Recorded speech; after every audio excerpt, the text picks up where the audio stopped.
오늘 수업을 듣고 나면 정책 평가에 관한 내용들을 간략하게 아실 수 있게 됩니다. 다음 시간에도 정책 평가가 계속 이어지니까요. 오늘부터 정책 평가를 같이 해주시면 좋을 것 같습니다. 오늘도 4가지 섹션으로 구성을 했고요. 첫 번째 섹션부터 시작하겠습니다. 첫 번째, 정책 평가의 의미와 대상 영역에 관해서 말씀 나눠보도록 하겠습니다. 이 수업을 듣고 계시는 선생님들 중에 정책학을 공부하시는 선생님도 계실 것이고요. 일선 정책 현장에 계시는 선생님들도 계실 것이라고 판단이 듭니다. 그리고 민간 기업에 계셔도 상관이 없고요. 학부생이어도 상관이 일상생활 속에서 우리가 평가라는 말을 아주 많이 쓰고 있습니다. 보시는 것처럼 evaluation, review, appreciation, assessment 조금씩 의미가 다르다라는 것들을 아실 수 있게 됩니다. 자, 이런 맥락에서 우리가 평가라는 거를 일상적으로 쓰고 있다. 그렇다면 정책학에서 이야기하는 평가는 어떤 개념일까? 나와 있는 것처럼 회고적인 평가의 성격을 가집니다. 회고라는 거는 다시 한번 생각을 해보자 라고 하는 말이고요. 진행이 됐던 것에 관해서 이게 잘했고 이게 못했고 이런 식으로 이야기를 한다. 영어식의 시점을 가지고 오면 과거에 진행됐던 사업에 대해서 정책에 대해서 잘했다 못했다를 한번 살펴보는 것을 우리가 평가라고 부르자라고 하는 겁니다. 과거 지향적이다. 예전에 제가 논문이 과거를 지향한다라고 말씀을 드린 적이 있습니다. 경험 연구라고 하는 것들도요. 어떠한 실험을 하든 여러 가지 방법이 있겠습니다만 지나간 현상에 대해서 우리가 한번 살펴서 일반화시켜보자. 이 현상이 정말 그러한지 일반화시켜보자 라고 하는 양적 연구에서 그런 전제가 있다라고 말씀을 드렸습니다. 마찬가지로 정책에서도 이 회고적인 관점에서 그렇다고 해서 진행 중인 정책을 평가하지 않느냐? 또 그렇지는 않습니다.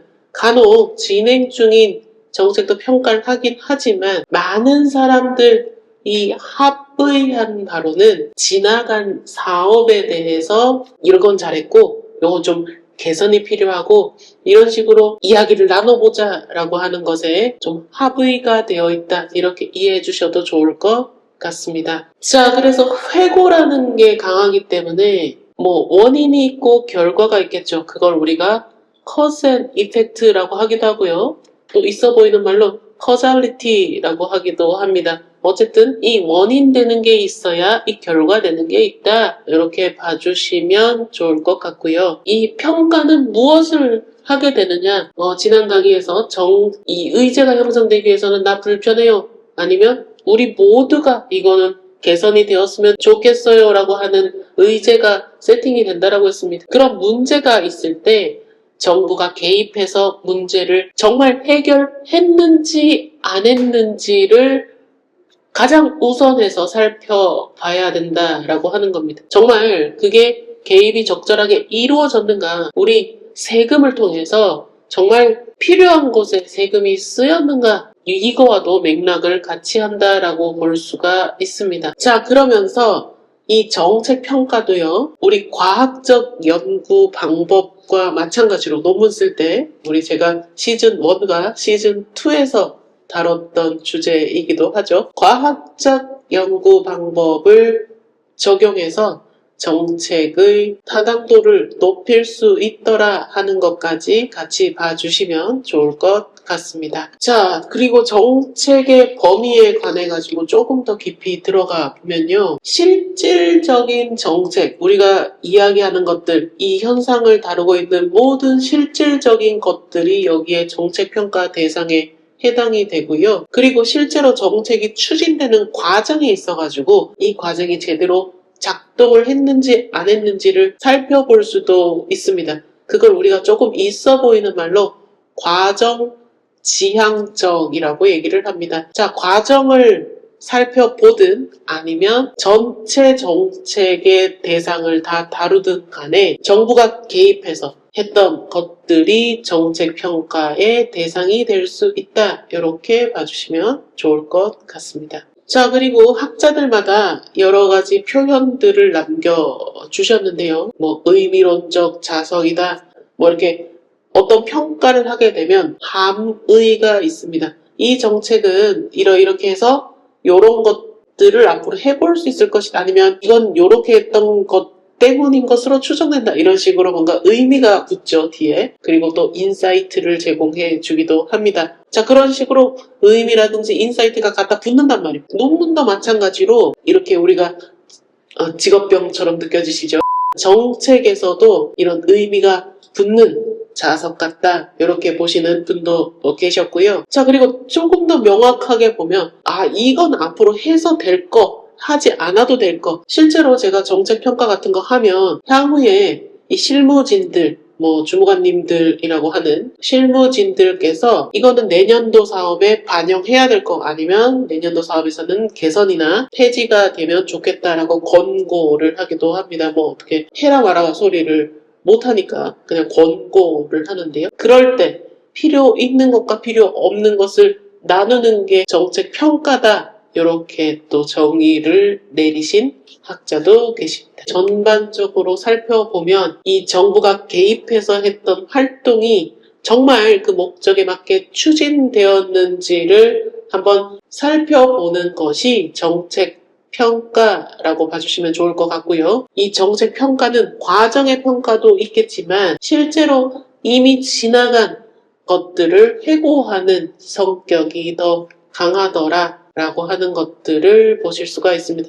여기서 제가 과정이라고 해서 혹시나 아까는 과정이라고 하지 않았나 라고 할 수도 있지만 그 프로세스를 보는 것과 또 실제로 일어났던 사건, 그리고 ING, 실제로 진행 중인 것하고는 조금 구분이 되어야 될 것 같고요. 어쨌든 통상적으로 완료된 사업을 이렇게 잘했나 못했나 이렇게 살펴보는 게 정책평가다. 이렇게 정리해 주시면 이해가 보다 빠르지 않을까라고 생각이 듭니다. 두 번째로 정책평가의 기본 방향과 목적에 관해서 살펴보도록 하겠습니다. 자, 정책은 기본적으로 투입해서 적용을 합니다. 그로 인해서 나온 산출에 대한 평가를 하는 겁니다. 투입 대비 산출이라고 하죠. 그 사이에 여러 작용들이 있기 때문에 우리 정책학에서는 이것을 작용이라고 표현하기도 합니다. 어떠한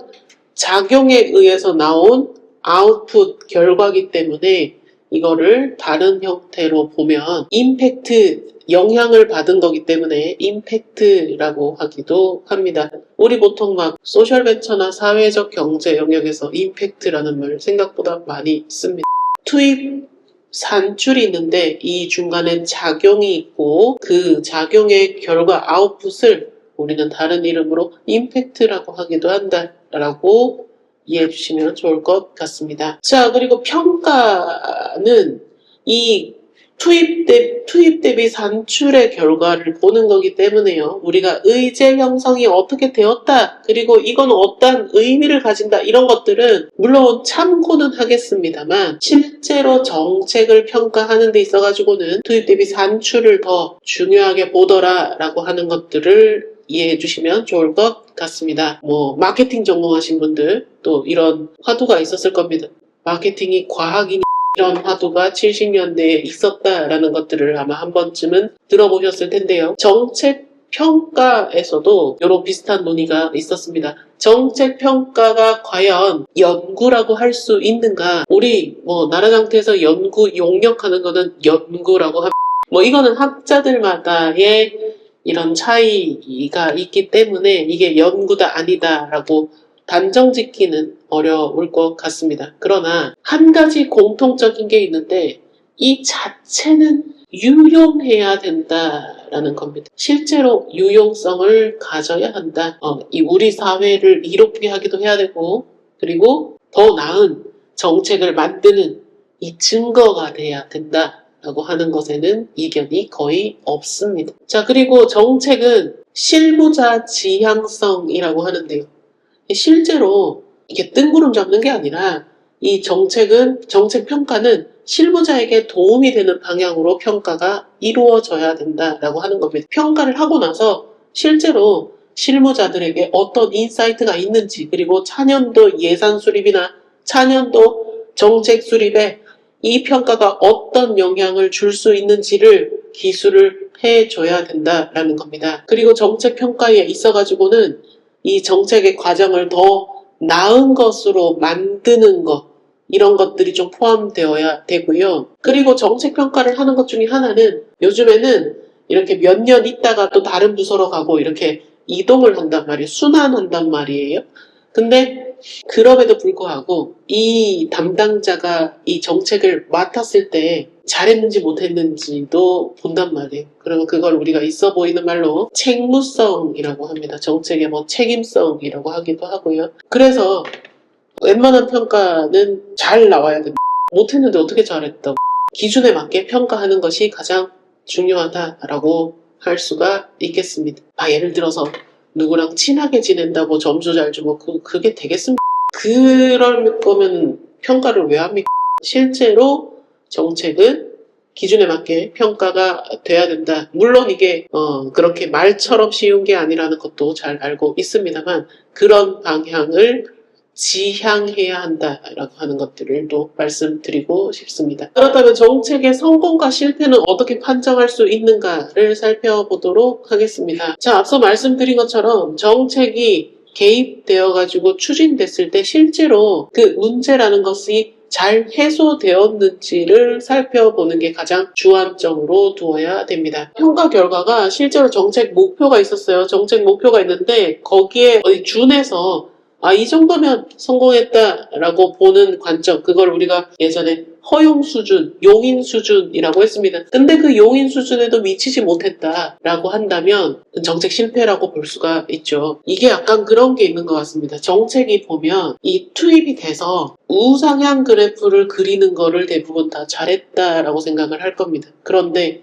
어떤 것들은 보면 투입이 됐는데도 막 내려가는 게 있고요. 투입이 됐는데도 그대로인 게 있습니다. 그게 작용을 하지 않았나. 작용을 했을 수도 있고 안 했을 수도 있는데요. 정책이 투입됐기 때문에 이 그래프가 유지된다라는 관점도 있습니다. 그렇기 때문에 이게 무조건 우상향한다, 무조건 좋은 거 이런 게 아니고요. 물론 좋게 하겠지만 기분도 좋을 정책을 평가하는 데 있어가지고는 이 투입과 산출이 어떻게 되었는지는 계속 개량화된 방법을 쓰고 과학적인 방법을 통해서 이 정책 전문가들이 또 해당 분야의 전문가들과 이야기를 통해서 정책의 결과를 분석해내는 것이다. 정책의 결과를 판단하는 것이다. 라고 봐주시면 좋을 것 같습니다. 왜냐하면 이 정책하는 이 분야에 무지가 있을 경우에 정책이 제대로 평가가 이루어지지 못할 문제점들이 있기 때문에 항상 유념해서 살펴봐야 된다라는 것들도 같이 말씀을 드립니다. 실제로 평가 기준의 타당성도 마련하고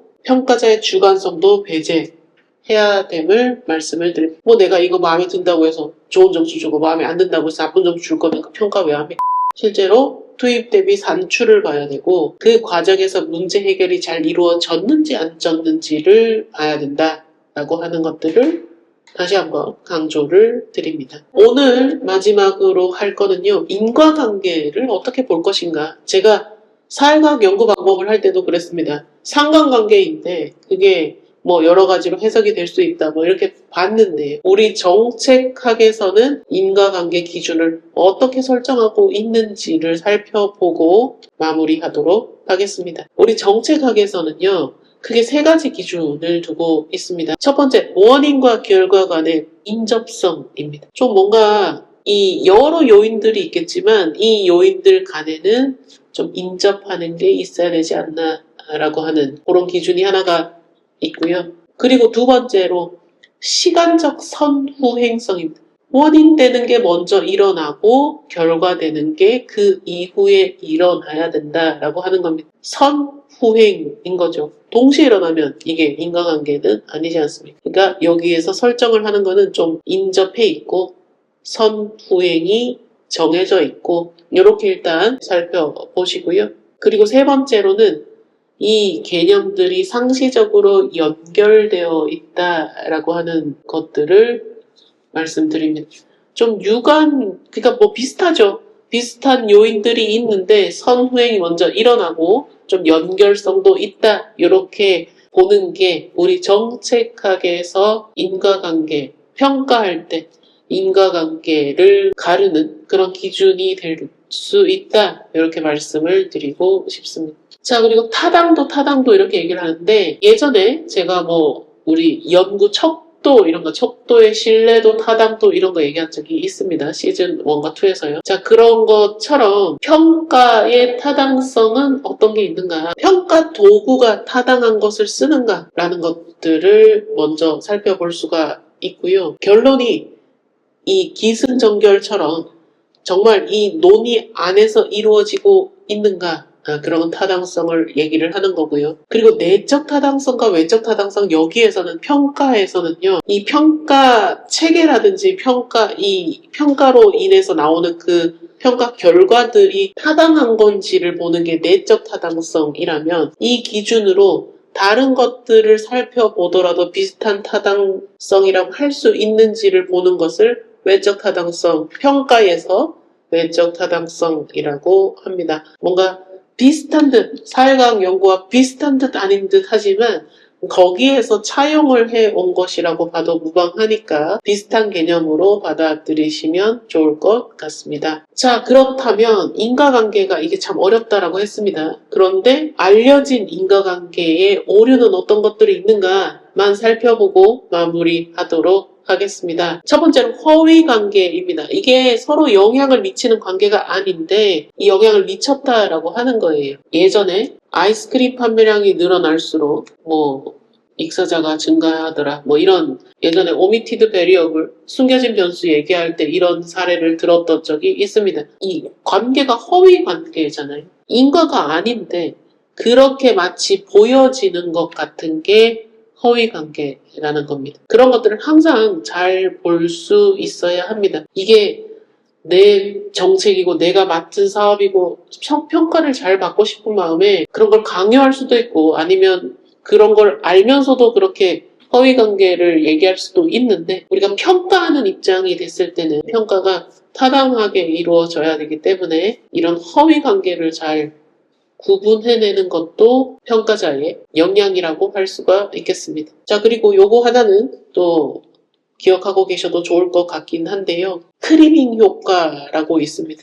이게 뭐냐면 뭔가 그 작용이 잘 일어날 것 같은 사람들을 대상으로 뭔가 평가를 하거나 물어본다거나 이렇게 하는 겁니다. 그냥 일반 랜덤하게 뭔가 평가를 하면 점수가 잘 안 나올 텐데 점수가 잘 나올 법한 사람들만 찾아가지고 물어본다거나 이렇게 하는 것들이 이런 효과에 해당된다라고 할 수가 있습니다. 자, 그리고 마지막으로 호손 효과 우리 많이 들어보셨죠? 피실험자, 실험 당하는 사람이 내가 실험 당하는 것을 알게 되면 이 반응이 달라진다가 핵심입니다. 조직 심리학에서도 많이 나오는 이런 실험이기도 하죠.